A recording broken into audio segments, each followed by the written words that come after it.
morning, and welcome to the Tune Tapestry, the show where we tug at the threads of traditional and classical musics from around the world and discover the surprising connections between them.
Yes, this is the Tune Tapestry here on 5EBI 103.1 FM, Adelaide's multicultural broadcaster, and I am Rachel Hay, and this is the show where I look at traditional musics from around the world and the similarities and differences between them. And while last week we were busy looking at Australian music for Australia Day, I have been spending a number of weeks looking at different bagpipes from around the world, a surprisingly common instrument worldwide, not just a Scottish thing, as we have discovered, and I've been going alphabetically through them. It's sort of ironic that I've said not just a Scottish thing, because the first pipe we're looking at today is Scottish small pipes, but we'll get to that in a minute. We're on the home stretch of bagpipes. And yes, I think, to get us in the mood, here's a bit of Paul McCartney.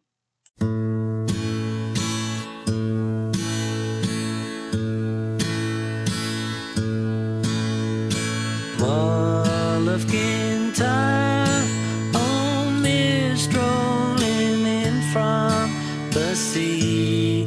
My desire is always to be on Mull of Kintyre.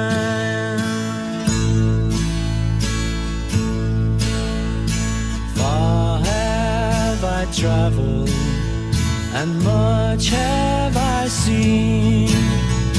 Dark distant mountains with valleys of green, past painted deserts, the sun sets on fire as he carries me home to the Mull of Kintyre. Mull of Kintyre, oh, mist rolling in from the sea.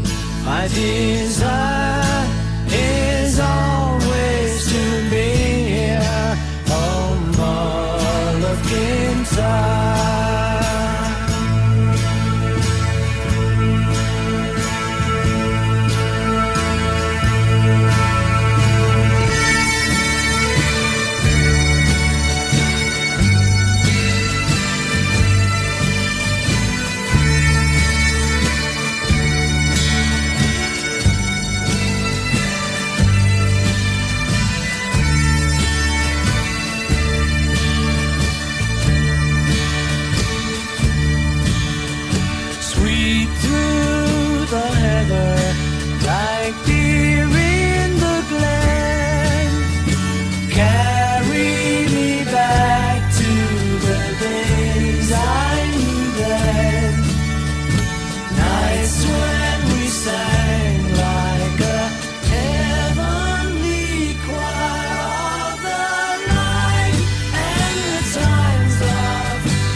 and tears in the rain still take me back where my memories remain. Flickering embers grow higher and higher as they carry me back to the Mall of Kintyre. Mall of Kintyre, oh mist rolling in from the sea. My desire is always to be here, oh Mall of Kintyre.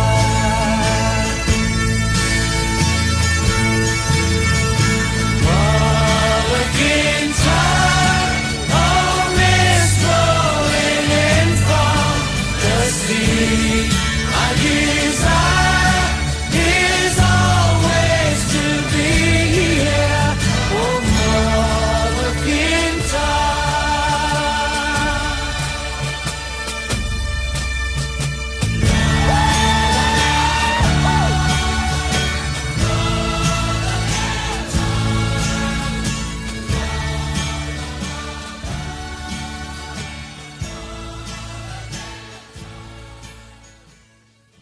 That was, of course, the Mull of Kintyre, featuring a great Highland bagpipe, probably the best known form of bagpipe, but far from the only.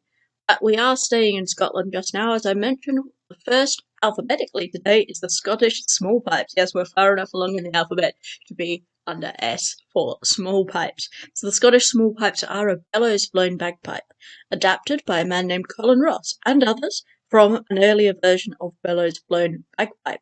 Now, bellows-blown bagpipe, as you might remember, means that there's a bellows held under the elbow, and the elbow bellows combo pumps air into the bag, rather than, for example, the Great Highland bagpipe and all of other bagpipes have a mouthpiece, so you put air into the bag by blowing into the mouthpiece.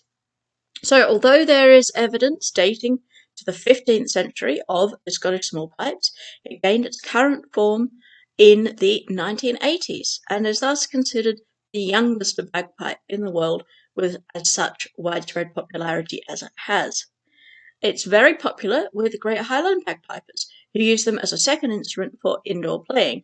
As I've probably mentioned, the Great Highland bagpipe is best suited to be heard from a distant hillside. It's a very loud instrument. It's an outdoor instrument. A number of bagpipes. There are a number of ways of dividing up different forms of bagpipes. You've got bellows blown or mouth blown. You can divide them by number of chanters. Another way that you can divide up the different bagpipes in the world is whether it's an indoor or an outdoor instrument. The Great Highland bagpipe is very much an outdoor instrument, as anyone who's had the misfortune to be indoors with one playing knows. Anyway, the Scottish small pipes are an indoor instrument. They're much quieter, and crucially, they play in the same key as other instruments, which the Great Highland bagpipes don't. So it's very popular among Highland bagpipers. They play them so that they can join in music sessions with fiddlers, flauters, etc. And it can also be used to accompany singers because it's quieter.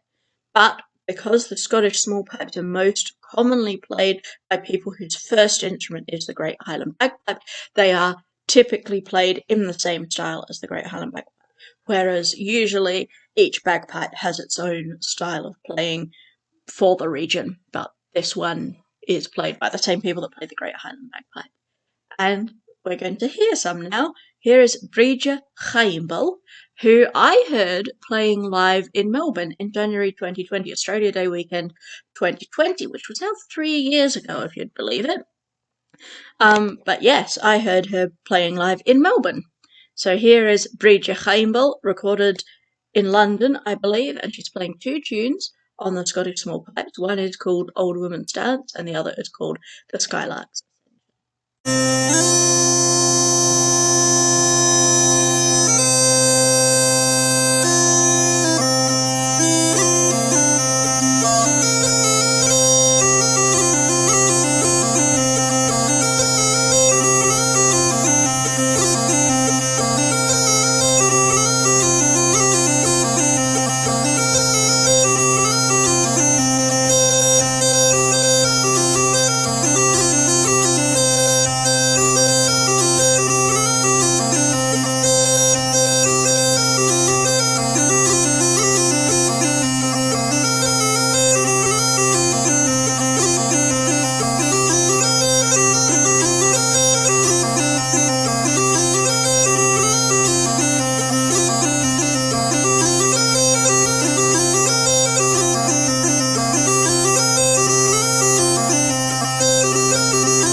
That was Bridget Heimel playing the Scottish small pipe.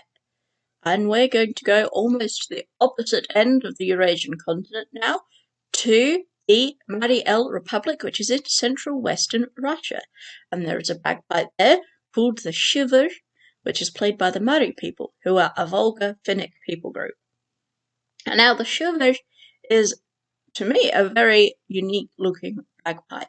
It's very small compared to a lot of bagpipes, particularly a lot of the further eastern bagpipes are almost unwieldily large. It's like holding a whole goat up against under your elbow. But this one, very, very small. It looks to me like a pumpkin being held against the chest, and there's a cow horn to play on and a mouthpiece to blow into.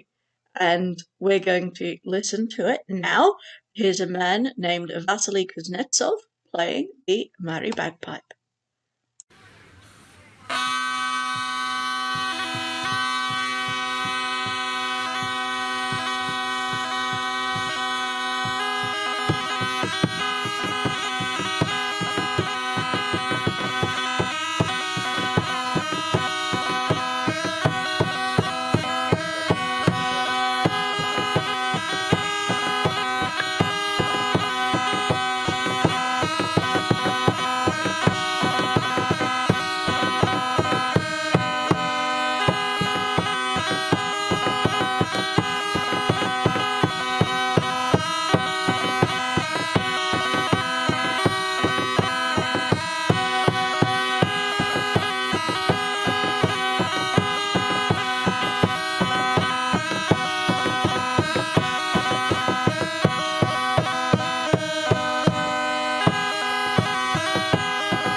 Let's head off now to Greece, where they have a local bagpipe form called the Tsampuna.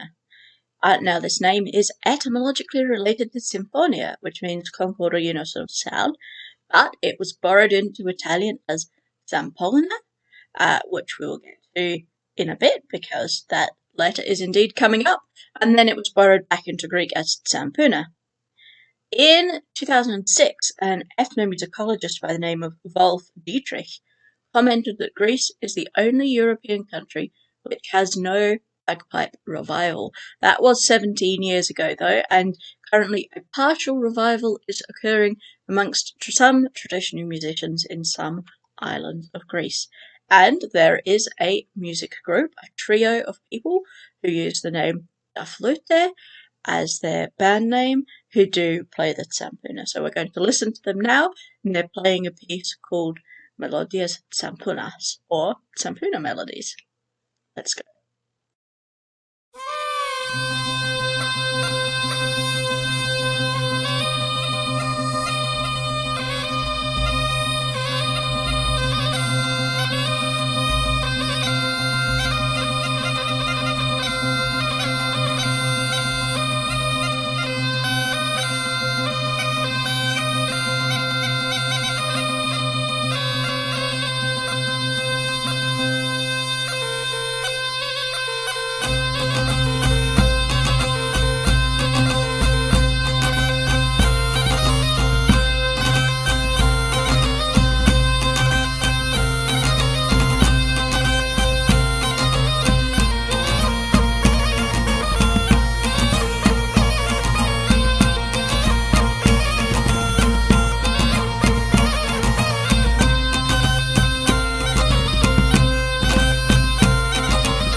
That was the Tsampuna, a bagpipe from Greece. We're going to stay in the same general geographic area now, hopping just over the Aegean to Turkey, where the local bagpipe is called a tulum, and it's played in the Black Sea region by Turks as well as by Pontic Greeks, Chaldeans, and Hemetian peoples. It has 2 drones and 2 parallel chanters. 2 chanters next to each other. Wait, no, it has no drones, sorry, and 2 parallel chanters, my mistake. So a common sound for bagpipes is the drone. That's one of the features that people listen to and go, oh, it's a bagpipe. But we are going to hear it played as a duo with the tulum, the Turkish bagpipe, and the hurdy-gurdy, which of course has the droning sound.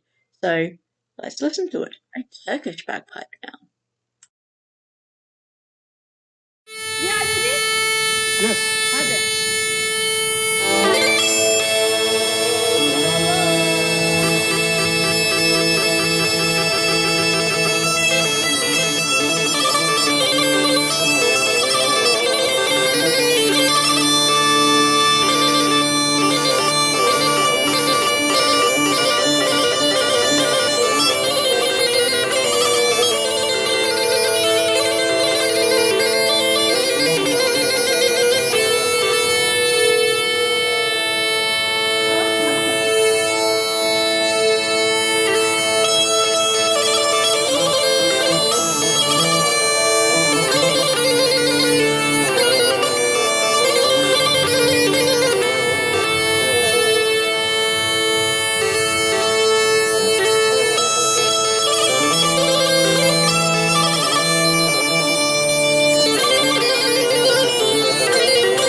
That was the tulum, a bagpipe from the Black Sea. So let's go now to the other end of Europe. And I know I keep saying bagpipes are not just a Celtic thing. We're spending a lot of time today in the Celtic islands. We're going now to Ireland, where they have the Uilleann pipes, the national bagpipe of Ireland, and the name means elbow. So you probably will have guessed that this means that the bellows are blown bagpipe, with the bellows being kept under the elbow, hence elbow pipes, Uilleann pipes. They're mostly tuned in the key of B, and these days are usually at concert pitch. This makes them a much friendlier bagpipe than the Great Highland bagpipe, and good for playing with at sessions, as I have done many times. So here is Tiernan O'Donoghue playing the Uilleann pipes at Scoil Cheoil na Botha in County Monaghan.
You are listening to the Tune Tapestry here at 5EBI 103.1 FM, Adelaide's multicultural radio station with me, Rachel Hay, and we're looking at bagpipes from around the world. And despite the fact that I've been telling you bagpipes are not a Celtic thing, bagpipes are played by many cultures. We've just heard the Uilleann pipe, the national bagpipe of Ireland, and we're going now to Brittany, where the Vuez is a Breton bagpipe found in southeastern Brittany and northern Vendée, especially around Nantes and the Gironde Peninsula. It is mentioned in writing from the 16th century, and is thought to be the oldest of the Breton bagpipes and the ancestor of the Biniou, which we heard a few weeks ago. So here's Rémi Lebray playing Avant du Bazouge on the Vuez.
let's go now to the other end of Europe, specifically to Ukraine.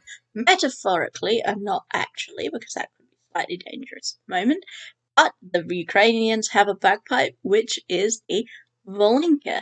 It's also played in some parts of Russia. It was originally borrowed from Romania, and the name comes from the region Volyn where it first appeared in Ukraine.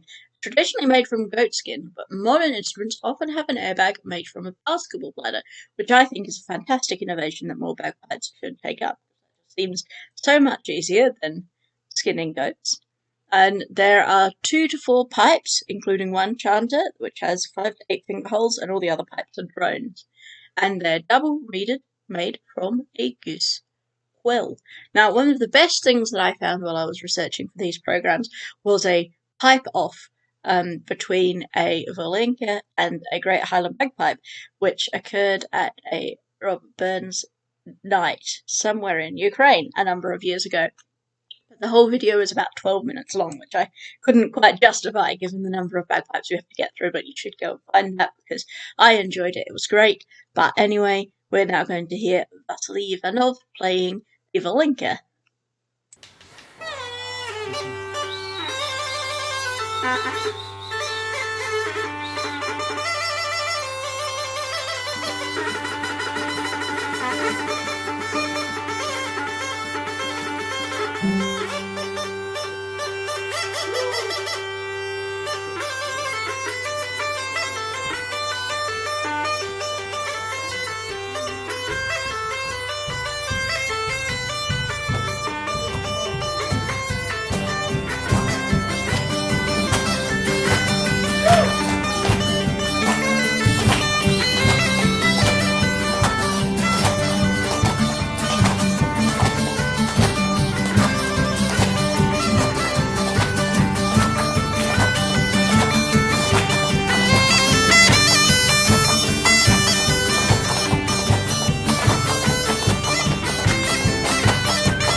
That was the Ukrainian Volynka, but we're now heading back to Western Europe, specifically to Spain, and more specifically to Mallorca, where they have a bagpipe, which I think is pronounced Jeremia. It is a really long and big bag to look at it, The name comes from the French Chalami and originates during the Occitan period from the 6th and 12th centuries, with the first reliable evidence of bagpipes on the island from the 9th century. It's usually played in an ensemble called Cobla de Tres Quartarns, but variations exist with only some of the instruments, such as pipes and drums. It's a match made in heaven, pipes and drums, it seems. The name of the bagpipe is used in many Mallorcan sayings, such as content com unes xeremias, which is happy as a bagpipe, and més inflat que unes xeremias, which is more swollen than a bagpipe. And we've got what I thought was one of the most unusual bagpipe performances I encountered when preparing for this program, which is the Roman Catholic part of a mass, I believe, Salve Regina, being accompanied by a bagpipe. Has to be heard to be believed, so let's hear it.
We're going to head east across the Mediterranean now for our next two stops. Our first stop is Italy, where they play the Zampogna. I mentioned this earlier when I was talking about the Greek Zampuna, but it's an Italian double-chanted bagpipe, and all the chanters and drones are fixed to a single round stock attached to the bag, which, in my opinion, makes it look like a stool attached to a bag. The Zampogna is now mostly associated with Christmas, and the carol Tu Scende dalla Stella derives from the traditional Zampogna music. The name, as I've already mentioned, comes from the Greek symphonia, meaning unison of sound, and is related to the Greek and Georgian bagpipe names Chimpoi and Chiponi, respectively. So here is that carol that I just mentioned, Tu Scende dalla Stella, on the Zampogna or Italian bagpipe.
been to Spain, we've been to Italy, and the next stop on our eastwards tour of the Mediterranean is Malta, where they play the Zak, the most common Maltese bagpipe. The name comes from the Maltese word Zak, meaning sack or belly, which itself comes from the Arabic zik, meaning skin as a receptacle. Stopped being used in daily life in the 1970s, replaced, unfortunately, by the accordion. In 1977, there were only 9 remaining traditional bagpipers in Malta, according to the Galpin Society, and the last of them, Tony I Hamurunkatia, died unfortunately in 2004.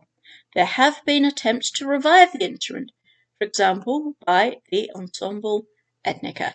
So I went looking, obviously, for examples of the Ensemble Etnica playing the bagpipes, and I wasn't able to find any, but here is Etnica singing a song called Lura.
And we're going back to Scotland now.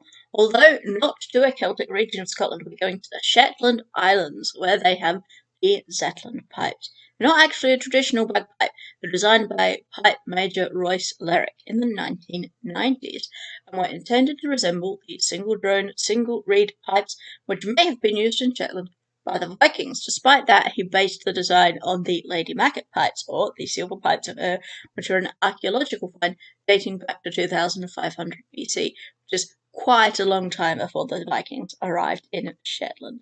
But nevertheless, here he is, the man himself, Royce Lerrick, playing the Hag at the Churn on the Zetland pipes.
Well, we're nearly at the end of today's programme, and indeed nearly at the end of the June Tapestry, which was, as the announcement that you might have been hearing in between other programmes says, only for this summer. It has been fun, though, and I've enjoyed it immensely. But that's all we have. Well, we've got one more. We'll have time for one more pipe tune. I hope you've enjoyed it. It's been a lot of fun. And if you want to hear more of me, I am back on the first Tuesday of every month at 12:30 presenting Scottish Hour. And the first Tuesday of the month is next Tuesday. So you can tune in next Tuesday at midday to hear me presenting Scottish radio programme. But until then, I'm sure you'll enjoy whatever replaces the Tune Tapestry. You'll enjoy Morning Music Vitamins, which of course comes up at 9 every weekday morning. And as I say, we have time for one more bagpipe. We're going to Africa, to Libya, where they play the Zukra, which has two chanters that end in cow horns, similar to the Tunisian Miswad we heard a few weeks ago. And it is played at feasts, weddings, and funerals. So I'll leave you with some Zukra, or Libyan bagpipe music. It's been fun. I've loved having you join me with this adventure through all sorts of it. We've looked at fiddles, we've looked at bagpipes, we've looked at Christmas music, we've looked at the development of Australian traditional music. So it's been quite the odyssey through traditional musics from across time and place. I've been Rachel Hay, and I'm sure I'll see you around. Goodbye.